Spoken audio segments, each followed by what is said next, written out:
Welcome to the special Autism Ontario panel webinar. My name is Matthew Lay, and as always, I will be your host.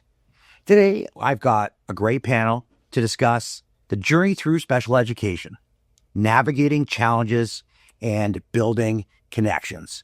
And I know it's a hot topic because we've already received a lot of questions from you, and you've expressed a need for this specific conversation that we're going to have today. But unfortunately, before I get into that, there's a few other things that I need to deal with, including we recognize the importance of language here at Autism Ontario. And to learn more about our language policy, you can go to the resource section, and we'll put a link to it for you there. Please note, when you're asking questions, we are unable to address individual questions about specific children or people you may know or support. We'll take those questions, we'll paraphrase them, and we'll try and provide generalized support as best we can. But we will also drive you to the resource section. So you can check that out. It's open on the console. It's jam-packed with a lot of very helpful information today. Please note that the opinions that are expressed in this webinar are those of the panelists and myself and do not necessarily reflect those of Autism Ontario. Now, we're talking about education. And in dealing with education, it's important to note that every school board is different. The supports available vary from board to board. And to find out where you can get information on your board, once again, check out that resource section. All right. You've already submitted questions. I've got those kind of put into sections here, so I'm going to try and get answers for you. But you can submit questions throughout the presentation at any time by way of the Ask a Question button. Right now, there's a poll on your screen. That poll is going to be asking you if this is your first Autism webinar. Please click, get involved in interacting with the interface. Click to let us know. I will go to answer your question, get your answers to your questions throughout the webinar. If there's ones we don't get to, which is always the case, we will aspire to get you answers after the fact. And also a new feature, we've been doing it for a while, but you can click on the captions icon if you want to view the captions, or you can click on the language icon on the slides if you want to view our slides in French. There is a survey on the left-hand side of the screen. That survey will pop up at the end, but if you're going to leave early, please finish the survey. The information that we get from that helps inform what we do with all of our webinars and the things that we talk about. Finally, if you need any help, there is a help icon there that will walk you through some troubleshooting tips, but you can also just drop any issues that you might have in the Q&A. We'll grab those and we will look to get back to you. All right. With that being said, today is about solutions. We are here to help you on your advocacy journey, not junior. And when I say we, I mean our panel. Starting with Jessie Lalonde, Special Education Coordinator and Parent Advocate. Jessie, thanks for being here. Thanks for having me. Tell me a little bit about yourself and what brings you to the desk today. So I am a special education coordinator with the Limestone District School Board. Prior to that, I was a special educator for many, many years. But my most important role is as a parent to two neurodivergent kiddos who I love immensely. And I will tell you that how I communicated with families and how I supported families improved so much after I had my own students and really saw from that other side of the table. So I'm happy to be here today and share some of those stories. Lived experience. Also, we have Andrea.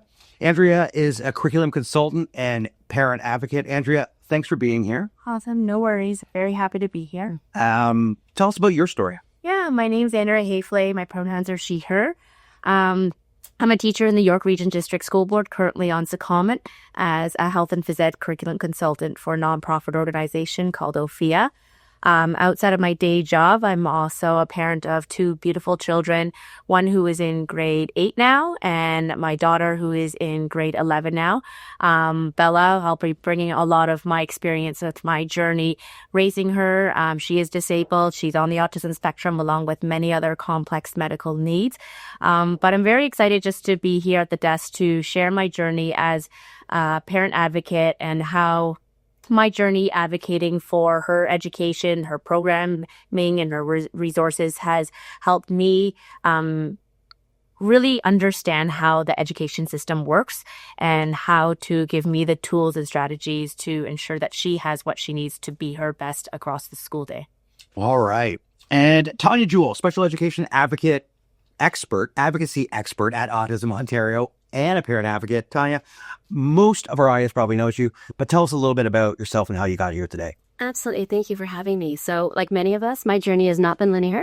I started my career really focused on human rights, international work around HIV and AIDS and locally, but everything was around advocacy, involving lived experience. How do we incorporate that? And then sometimes we have a bit of a dip or like a detour. And from an acquired disability, I'm identified as neurodivergent and I have a physical disability.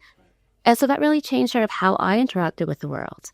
And it actually helped prepare me for when two amazing young men, kiddos at the time, came into my life and invited me into their family.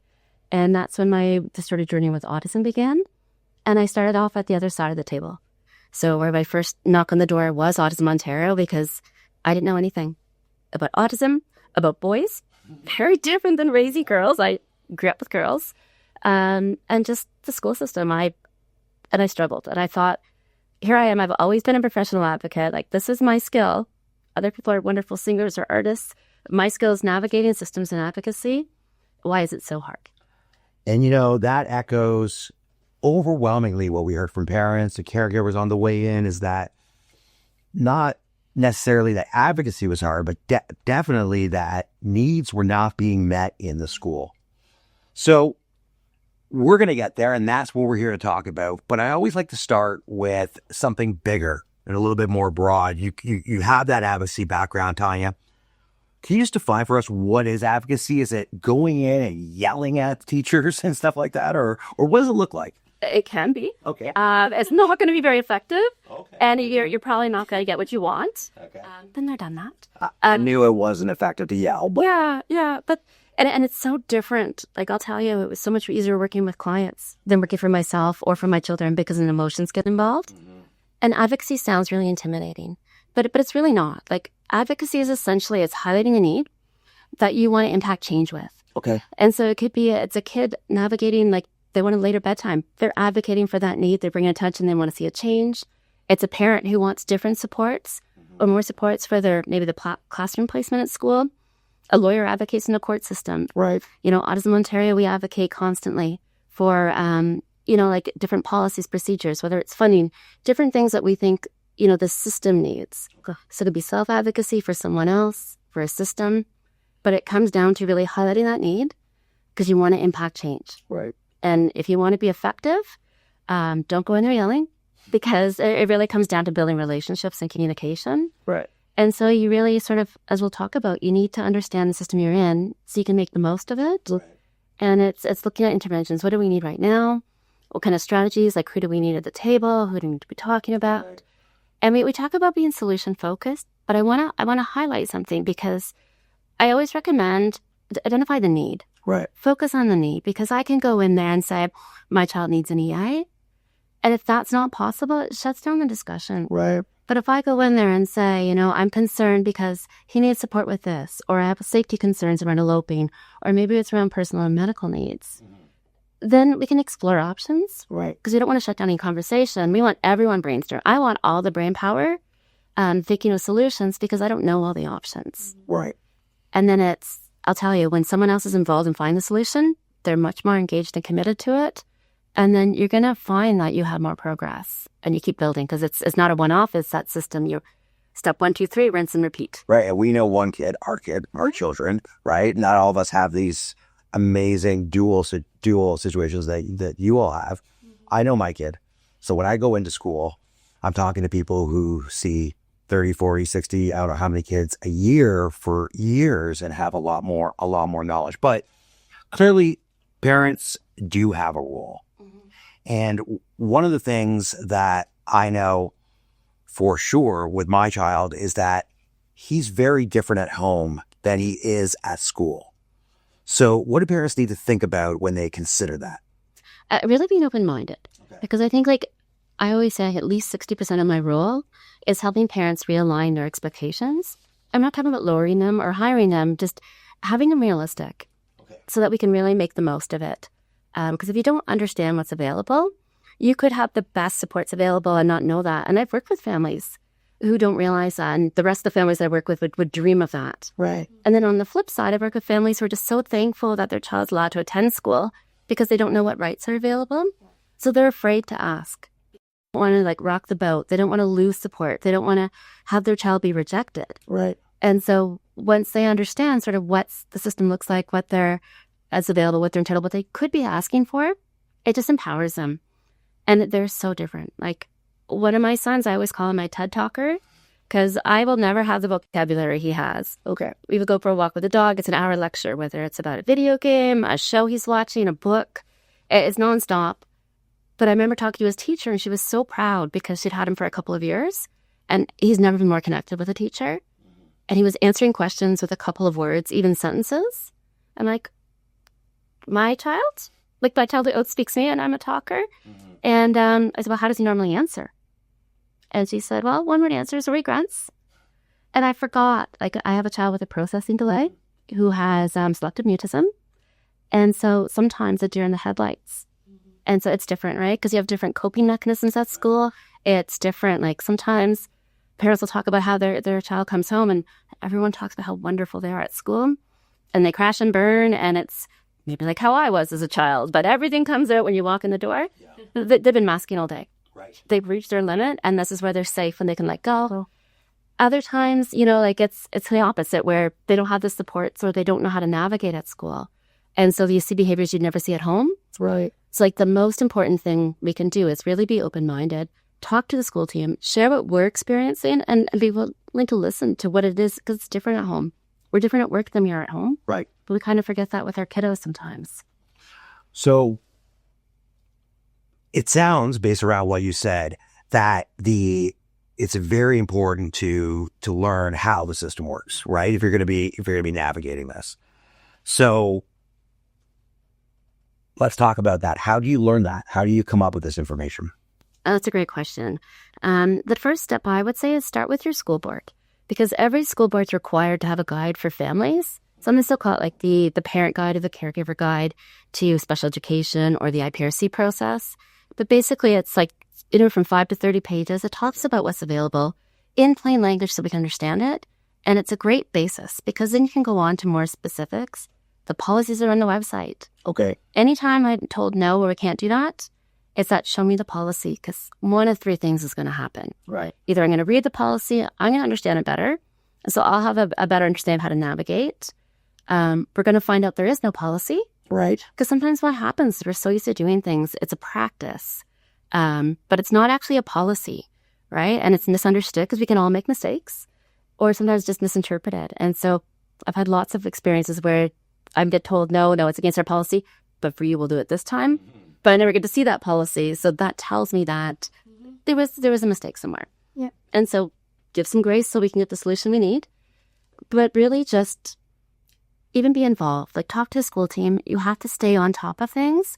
I like to use examples of where I've sort of gone wrong because I learned a lot of my lessons the hard way. But even one, like a story I have is around headsets. Okay. So the teacher contacted us and said, you know, like if your son doesn't have his headphones, can you just ask him not to play his videos so loud when I'm teaching? My husband and I were like, excuse me, what?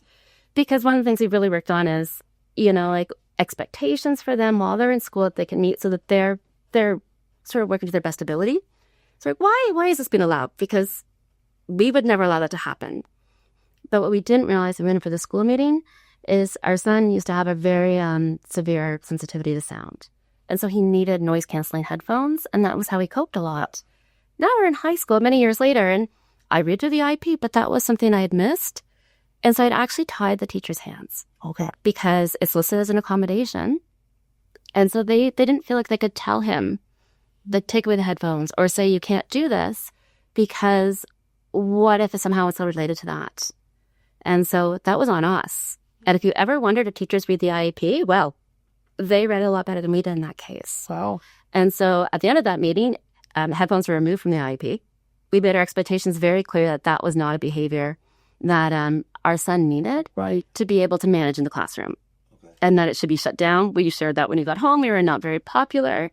But it also, he needed that. Yeah. Because otherwise, it was reinforcing that he had different rules. And when he wants to go in the workplace or further education or volunteer, whatever that might look like, he could fail. So headphones were in the IEP. Yeah. I have a question here from someone who says that the Sun School claims that they're not allowed custom accommodations on his IEP, resulting in his needs being missed. For example, they're not able to include in his IEP the use of a weighted sensory vest. Do you know boards or districts where they have set things they're allowed to do and then other things are outside of it? Show me the policy. So it really comes to that. If it's not in the policy, that is not typical. Right. What we know is that the best solutions, because our kiddos, and I use the word kiddos, I'll use it till they're 80, but they have individual needs and strengths. And so if we want to be effective, the accommodations have to be tailored to them. It's not like a set menu. And if that's going to work for them and for others in the classroom, then that's the best solution. So let's talk about it, but show me the policy. Yeah. I don't know if Jesse has anything to add. And Andrea, being in the classroom. Mm-hmm. Yeah, we talk lots in our board about how personalized those accommodations need to be, and they need to be about the student. And so I often give the example of my own two kids who would both have strategic seating on their IEP, but it's for completely different reasons. And if we just choose something from a drop-down menu, then we lose how we're actually helping the student. And so the more specific we can be, the better. And when I think about something as easy as a weighted vest, if that is something that helps that student regulate and be ready to participate, why would we ever say no to that? I love that. And I think personalization, that's what an IEP is all about. Individual education. Yeah, right? Yeah. And again, it's also twofold. The communication has to come with the request, right? There must be rationale. It could be a vendor issue. It could be a conversation with the physiotherapist, the occupational therapist, and them understanding the need, right? Mm-hmm. So number one, yes, they are entitled to these accommodations. But number two, take the time to have the conversations with the students, your child's team, with the homeroom teacher, the CERT, everyone that sits at that table to talk about the why. And then with that, it's a collaborative, the how, right? So the IEP is huge. Yeah. We did a whole webinar on the IEP process. Many of us were involved in that. Yeah. Check it out. It's on the Autism Ontario website. We can't go that deep into it, but we will be addressing it throughout. It sounds to me like, Jesse, it's about how you communicate the ask, right? So we know if they say no, we know, show me the policy. But talk to me about how you frame and communicate the ask when you are going into the school. So for me, it's always about the student. And as a parent, I've had the most success. And as a teacher, I am able to help the best when I understand what the need is for the student. And so the times that we've gone in as parents and we've just been upset or angry, that hasn't gotten us what we want. But that in those situations, if you're able to say, my student needs support with this, that's when people can sit down at the table and they can brainstorm. Yeah. And so a friend of mine, her amazing kiddo just started grade 9 this year. And they were worried about him making it from class to class and remembering how to get from one class to another. The high school is a bit of a maze. And so they brought that need to the table. They didn't say we need an EA with him. They didn't say we need this, that, or the other thing. They said, we need him to be supported getting from one class to another. And the solution that team came up with together at that table was for a peer to walk him from one class to another. And it was so wonderful because when I picture the situation with an EA being the person escorting him to the next class, that could very much set him up for less social success. Kids might be less willing to come up and talk to him if there's a grown-up there. But the fact that he has a peer with him actually encourages that interaction. And so preparing for the webinar, I reached out to my friend and I asked if I could tell the story. And she said, absolutely. But also, he doesn't need that person anymore. He's figured out how to get class to class. And so I just think it's a beautiful example of that team that included the family sitting down with the student need at the center and coming up with a plan. Okay. What I'm hearing here is it's important to focus on, again, the need, but you don't think parents should be coming to the table with, this is the support I need, rather, right? Bring options. Like we want to be solution focused. So you have suggestions, bring them, but don't be tied to them. Okay. Right. And focus on explaining what that need is so they understand. Right. So it's best to work on articulating what the challenge is before going into that. And just always stay focused on like what possibilities, like how can we solve this? What can we resolve with this? So we're not stuck in that anger phase because it's easy. It's so easy these are babies that you don't want anger to lead your conversation with the school, whether it's a parent, whether it's a teacher or a human. And I love what you said about there's a difference between walking into the room as a parent, an advocate, versus walking into a room as a teacher. Because when you were talking, I was thinking to myself, oh my goodness, I wanted an EA for Bella. She has to have an EA at all times of the school day, and that was my angry parent hat. But then like you said, when I go to the table with that anger, it doesn't go anywhere. What do I want? An EA. But was I able to articulate why does it help my child? Actually, I wasn't. Outside looking in, when I look back, I was not. But when I take the time now, learning through all the different years that I've supported her and advocating for her, if I'm able to come to the table being, this is my ask because, right? I would really like her to have someone with her at recess time because she needs support socializing and also for her physical safety. Versus I need an EA with her at all times, all right? So as a school team, they decided, you know what, we can't give your child one-to-one EA, but we can have a Best Buddies program. And maybe this is something the school can start. And very similar to your story, Jessie, like it was just so wonderful to see her make friends with her peers outside of her community class. Right. It was really nice for her to have that sense of independence, being in grade 4, going around in the schoolyard, being able to play foursquare with other students without an adult, but a peer supporting that social interaction piece. So again, going back to what's on the slide, what do I want? Okay, but why does it help my child? And that can look, sound, and feel very different for different students in different settings, right? And at different times, because they're not change. Exactly. They all change. Yeah. Because let's do something in real time here. We have a question from the audience that Jessie, Andrea, one of you can phrase utilizing this methodology. But a parent feels that the tests are done in is not suitable. The way the tests are delivered, not suitable for their child. For example, there's limited time to answer. The child needs a bit longer to process the question. So assuming that this additional time is not in the IEP, how would you phrase that ask? How would you bring that to a teacher? So I would talk about like my kiddos are teenagers now, and so I would have them at the table to advocate for the experience, what they're feeling in that moment, and what they actually need. And I see this all the time as a teacher. I see a test where the questions are marked, and the first couple questions get level 3s and level 4s down the board. And then it's level 1, 0, 0, 0. And you could see that moment where that student ran out of time. Right. A friend of mine who teaches grade 8 has started asking at the end of all her assignments and her assessments in the digital format that they're delivered, what else do you know about this topic that I haven't already asked? And so when we ask questions like that, right, we just open it up. But I would, in terms of what does my student need in that situation, they have so much knowledge to share, but the time constraints are not letting them share that. And so how can we switch this process a little bit to allow them the time or the opportunity in a different way to express what they know about this topic?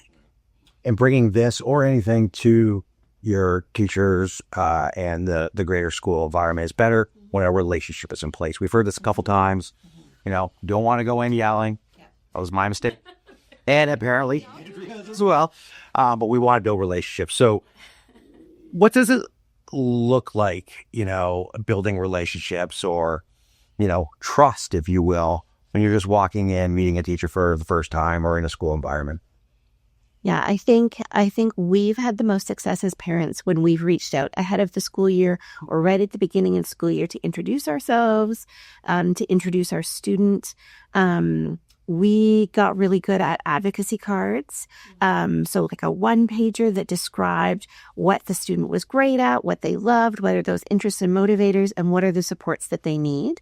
An IEP is going to be developed, but this is just a nice first introduction.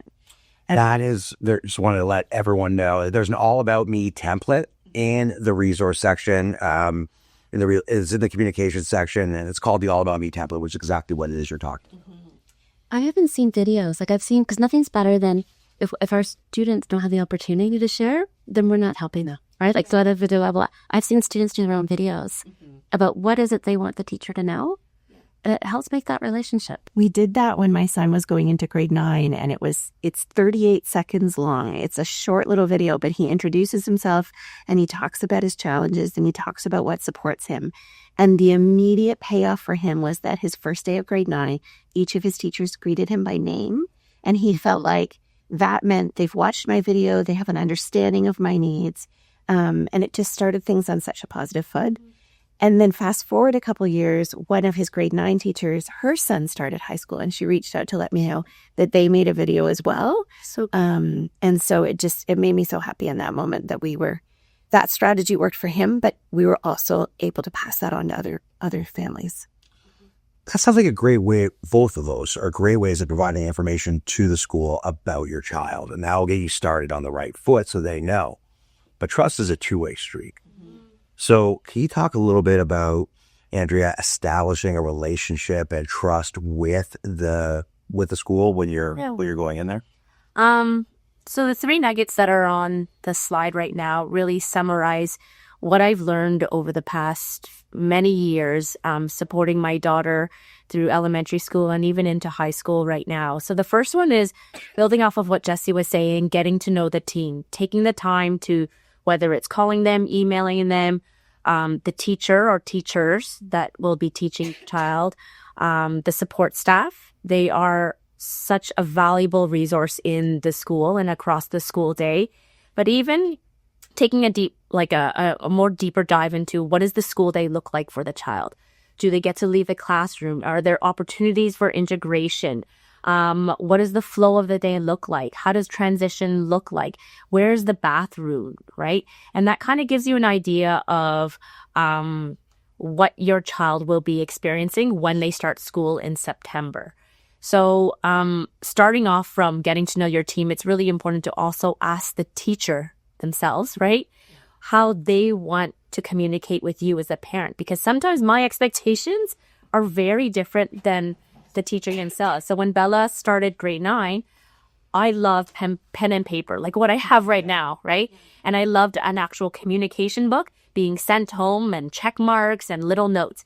And I asked the teacher right off the bat, what is the way that you communicate the best with parents? And she says, oh, just a Google Doc. And I was like, oh, I never even thought of that, as simple as a Google Doc. And from then on, I was able to just hear about my daughter's day through a Google Doc. And it's just a checklist. If she went to the bathroom, if she ate her lunch, if she needed support doing this, that, and the other. And that really gave me an opportunity to learn to be open for change. Like I'm your type A. I like things the way it's done, and I like it done the same way every day. But and now thinking back, I think I approached it very differently to give an opportunity for the teacher to also share their boundaries too. Because in the end, I'm one parent out of the 6 kids in a class, right? Yeah. And my daughter's not the only child in that class, right? And the last one is very easy. Set the tone as a collaborative partner, right? I know, be very humble. I've learned to be that as a parent. They are very busy. They are watching 6 kids, 6 IEPs with very differing needs, even though they are all on the autism spectrum in some way, right? So as much as I can, I ask the teacher, do you need any materials for me to send for her programming? Can I donate any supports or food for your cooking class that's happening once a Friday? And just being that collaborative person on that team that the teacher knows that they can always reach out to me if they need any support in the class. So again, it's a journey, right? And you make mistakes as a parent, but hopefully you learn to them. And I think the biggest advice to the participants in the room today is be open for change. Like what works at home, and like what you were saying, Tanya, they're very different kids at school, right? They're used to us. They know how to cross boundaries at home, but at school, they're a total different person. And I think that teaches me that I have to let go too, right? Right. And I've learned a lot through the past few years, just supporting her in her journey. 2 years ago, when my youngest was diagnosed with a learning disability, earlier in the year, he had a young teacher, and I'm like you, sort of A-type, and we go in for all the meetings and everything, and he didn't tell us, he didn't bring up any issues. And then we had a call later in the year that they thought it was dyslexic or he had a learning disability. I was like, what the heck happened at these parent-teacher interviews? But learning from it, I came on strong, and I was making jokes, but also asking a lot of questions that I probably didn't give him the room, or maybe he was concerned because he didn't know at that time to even tell me. Yeah. The next year I just go in and go, what can we do to help? Exactly. And then something like that just completely changes the teachers. Well, I mean, there were 2 different teachers, so maybe it would have been different anyways. But yeah, it's a huge difference in the way that we approach the situation. I think that's so key, because one of the best things that an educator ever did for me was tell me that I can't do anything about this, but if you complain at the next level, like they said, like you raise that, like I'm not like, I want you to complain. The needs are being met, because I've done everything I can at this level. Yeah. A decision maker at another level has. And then I realized, like it's not about complaining about this teacher. They've actually given me sort of the code that I'm not talking to the right person at this level of need. Like we've already, there's a process, there's a way to do it. You start at the closest to the problem, when working most with the child. But sometimes we need to bring someone else in. And if I'm not raising it, I'm not giving them the support that they need then to advocate from within the system. Right. But there has to be trust for that to happen, right? Like For sure. Well, then listening to your stories, it makes me think it's okay too to let your child's teacher know the things that you love that they're doing. Oh, it's so important, Jess. Positive feedback, or what your child likes. Or what your child likes. What you want to see continues. I was just told they want feedback too. Yes. I was in a meeting with parents the other day, and they just couldn't say enough about their child's teacher. Yeah. And so I made sure to go to him afterwards, because he couldn't be in the meeting. Say, like, they are loving that you're doing this, this, and this. And he said, oh, that's wonderful. Like, that's great for me to know. I'll continue to do those things. Well, we're like 20 days into the school year.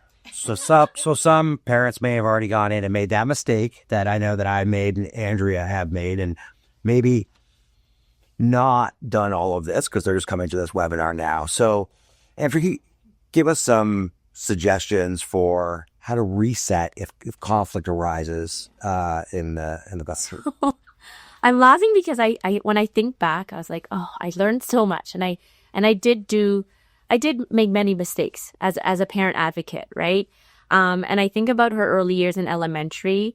I expected everything to happen right away the first week.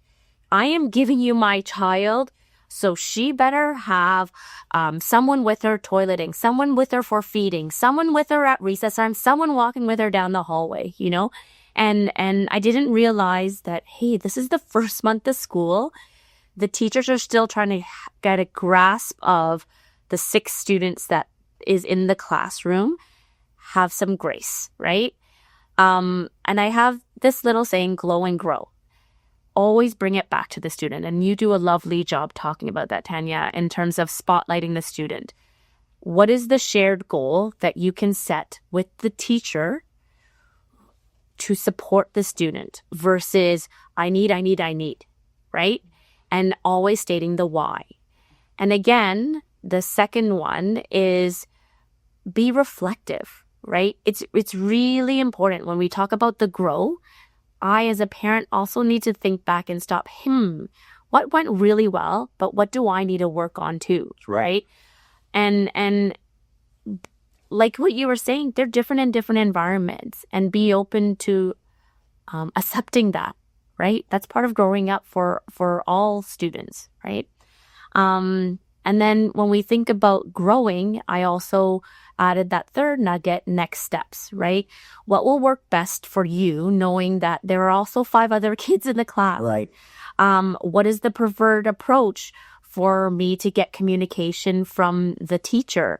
What kind of resources, supports can I provide to make the teacher's life a bit easier? Can I send the preferred toys for you?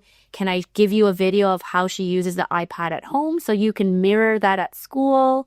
How can we move forward together? So when we flip the script in terms of how we make the ask and how we talk with the teacher versus talk at, going back to what you were saying, it just resets the conflict to more or of an asset-based approach versus a reactive approach. Because no one wants to be yelled at, right? No one wants to be told how to do their job, right?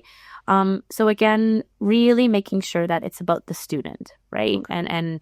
And spotlighting that and just be humble. Everyone makes mistakes, and that's okay. So everything is about, based around communication. Mm-hmm. Communication is how this all happens. But we have a question here, and this is an interesting challenge. Second day of school. How do they approach difficult conversations with a child when they're, difficult conversations with teachers when things like the IEP accommodations are not being followed? Is this something that you go to the teacher, give a play for that, how you would do that if it's not being followed? My first gut reaction, and that's happened to me before, it is September, so kids are different throughout the summer, and of course accommodations will be different. Talk to the teacher and share, going back to the spotlight the student. I think that this should be added to the IEP because at home, this works. Can you share what's happening at school? Right? Because you also want to get a glimpse of what's happening at school. Do you see the same challenges? Maybe they don't. So maybe that accommodation doesn't need to be added. However, if they shed light to something else that's happening, that might say, you know what? Maybe we don't need to have that specific accommodation. Maybe they need to add another layer to that. Maybe this child needs the iPad at a different height level so that they can be able to communicate with the peers in the room, right? Again, you don't know the whole picture. Right. That's the biggest thing, right? And I want to build on success. I was thinking, if there's something that's working well at school, I want to know. Exactly. Because maybe it's something I can apply at home, that maybe something we can apply. Or maybe I'm accommodating too much at home. Right? Because it's hard. And I'm a stepmom, so I came with all kinds of insecurities that they had to right? Because you want to talk defensive when I was going in for my kids because I was so worried of failure. Right? But there's so much to learn, and I realized I'm never going to know everything about them because every time I know something, they change. I change. We evolve. Yeah, I wouldn't look at it as it's difficult to talk to the teacher. Is it difficult on you, or are they being difficult? But either way. Well, I think this question came from a fear. Yeah. You're walking in to talk to a teacher. Yeah. And you're going to tell them they're doing something wrong. Yeah. The IEP says that. I wouldn't tell them. I would talk with them. Talk about the need. Yes. Go back to the need and the why. Okay. Right? So based around time, there's a couple key questions that I want to get. Do you guys have any suggestions when there's not, what this parent feels there's not enough communication, or they're struggling to get information, how to go about? We have a cheat sheet. Okay, perfect. So we have a resource. It's called 5 Questions, and then it has the prompts underneath that. And it started off because parents were like, I don't know how to start this conversation. Because sometimes parents have had negative experiences, or we come from different systems where what we assume happens here are like you don't challenge it in some areas. And so we have this cheat sheet. And I know families who have literally said, I'm sorry, Tanya makes me do this. Because it takes that pressure off. I'm like, make me the bad guy. I don't care. They don't know who Tanya from Autism Ontario is. But if that makes you feel comfortable raising this list of questions, put it on the table. 100%. And it's about asking these questions so we're not making assumptions. And it goes over communication. Yeah. How do we communicate? Like, and it goes through those questions, and it's a bit of like a cheat sheet. Right. And it takes the pressure off, because you can blame it on me. I don't mind. I'm great with that. Like, if it's going to help a student, Right. and if a family feel confident, 'cause I know what that's like. Sometimes the strategy I use is to book like regular meetings. Yes. At intervals. So it doesn't need to be every week. Right. Are we going to meet every 2 months? And then it's just in the calendar. And so then when something comes up, I'm not trying to set something up in that moment. You know, it's already got a meeting. You know, I'm going to be able to talk when you have that meeting. That's right.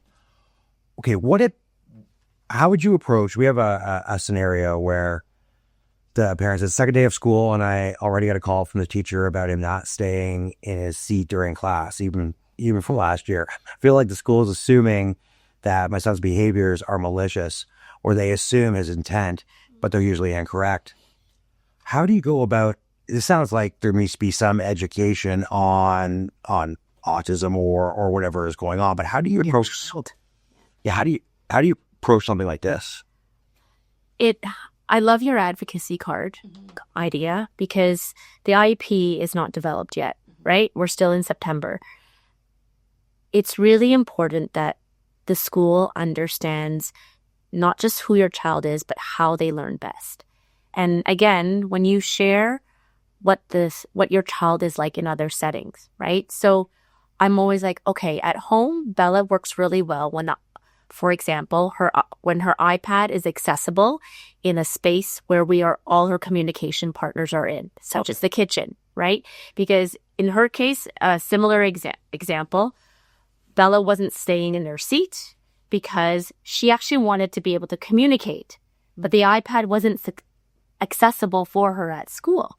So when I was able to communicate what the setting was like at school at home, and what I did to set her up for success at home, it's almost like the school can't argue what I do at home. I'm giving you an example of what works best for her. Right. Then flipping it to the school. What can we do to support you when you need your child to sit? Ask them, why do you need to sit?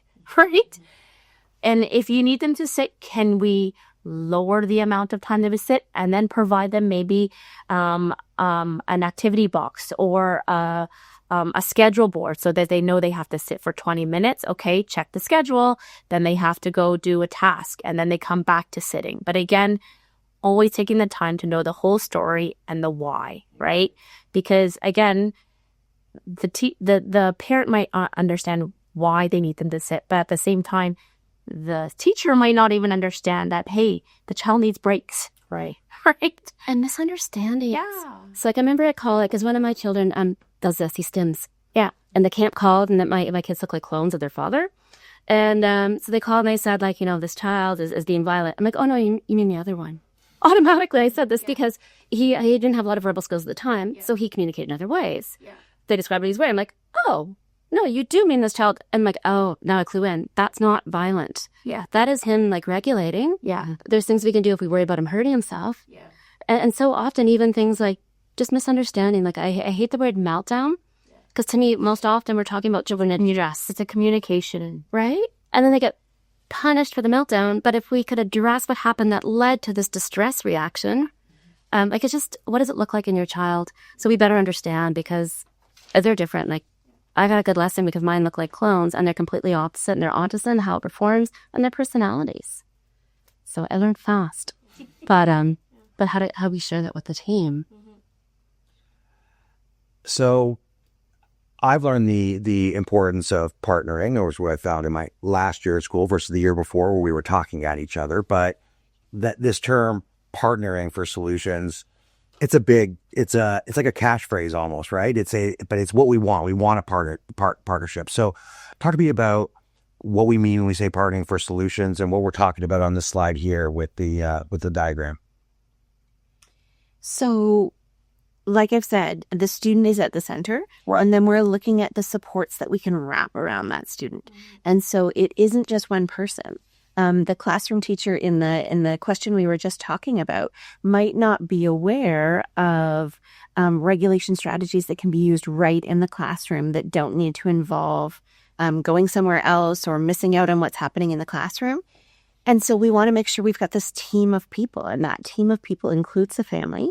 Depending on your school, there may be special education teachers, there may be OTs and PTs who come into the school. My role as a special education coordinator, I can go in and be another resource. And so we just continue to build this team of people surrounding this student so that we can figure out all the things that are going to help them be successful. Mm-hmm. The teacher should never feel like they're all by themselves. Mm-hmm. Okay. The teacher should never feel like they're all by themselves. But the child is at the center of the diagram. So when the teacher is all by themselves when they're going in and talking to them, like what is the step to find?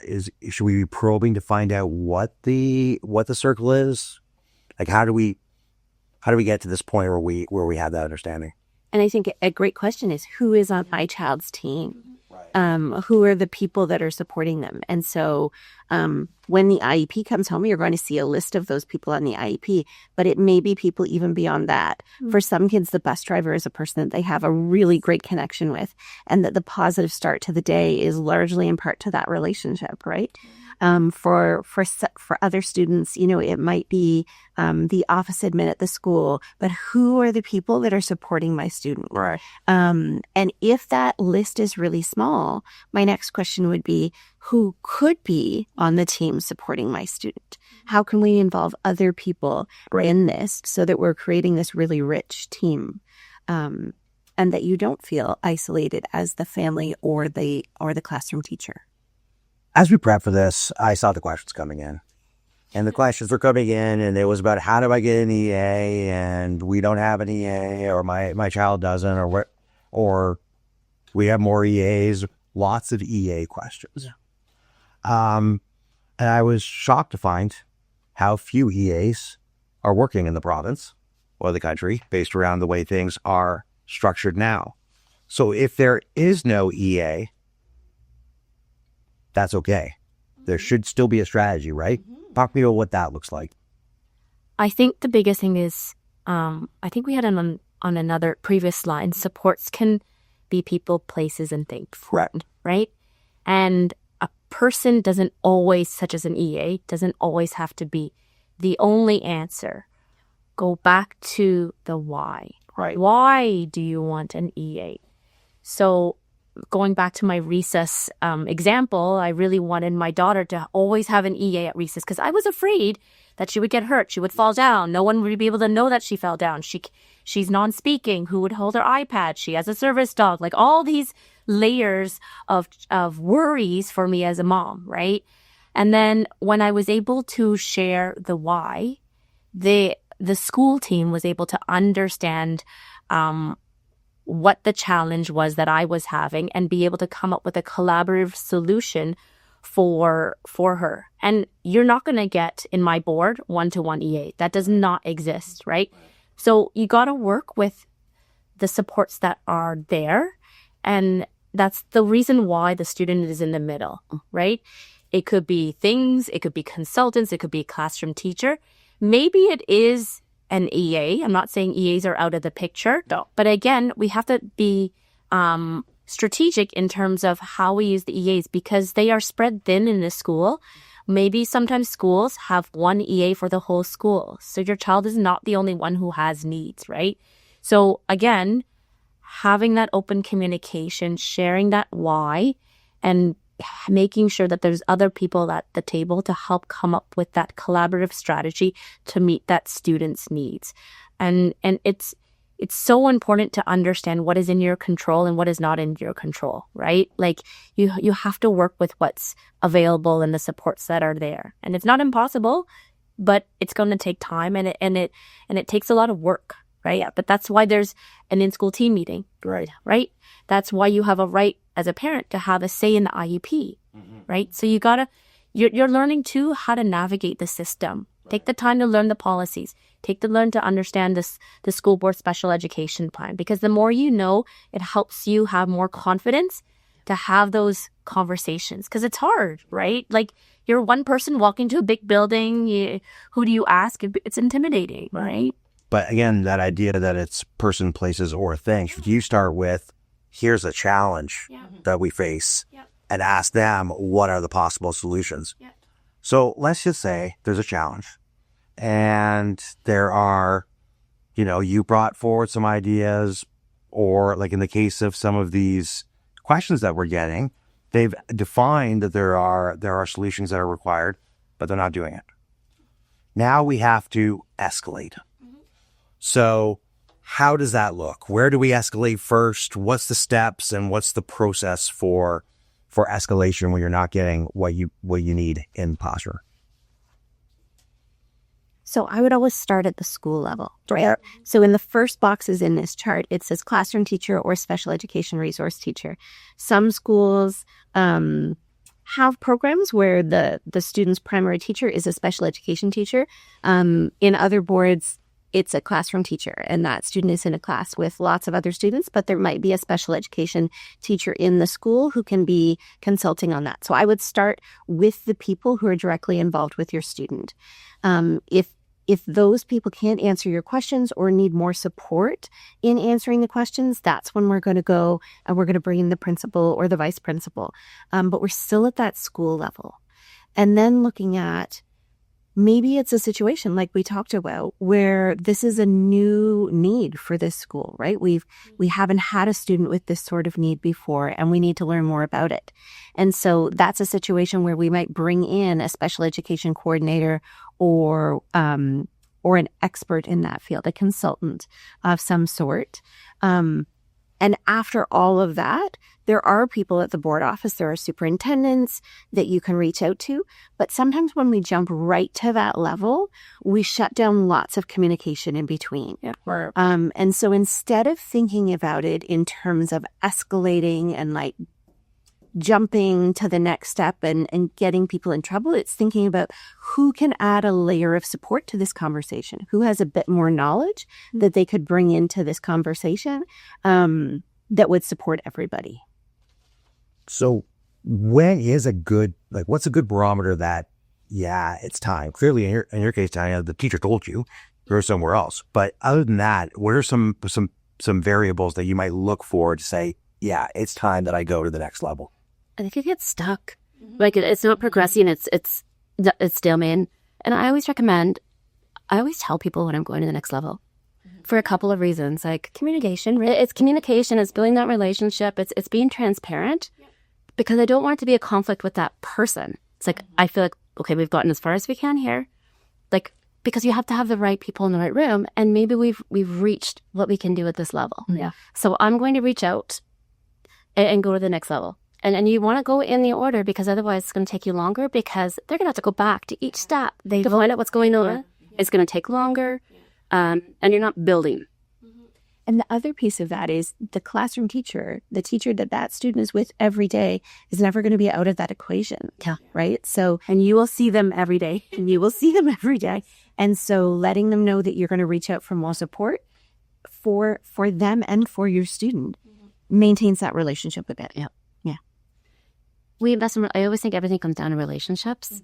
Doesn't matter what kind of situation you're in. And we have to invest in that. We don't have to be friends, but we have to invest in the relationship and build the communication if we want the most for our students. So let's just talk about very specific. We're getting towards the end, and I want to deal with when things really aren't good. You've talked to the teacher. You've talked to the principal. You're not getting, it's stuck. You're not getting resolution. How do we go above? Because that's the big step, right? So how do we go above that scenario? What's the best way of doing that? I wouldn't say above, because it's not hierarchical. I'm sorry. Yeah, I'll give a very example. Where to go next? Like, in elementary school, Bella was also at IBI doing intensive support there and the clinical setting. And I really wanted her to spend her school day doing that there. Right. and I fought with the teacher, right? And the way I came in was very abrasive now looking back.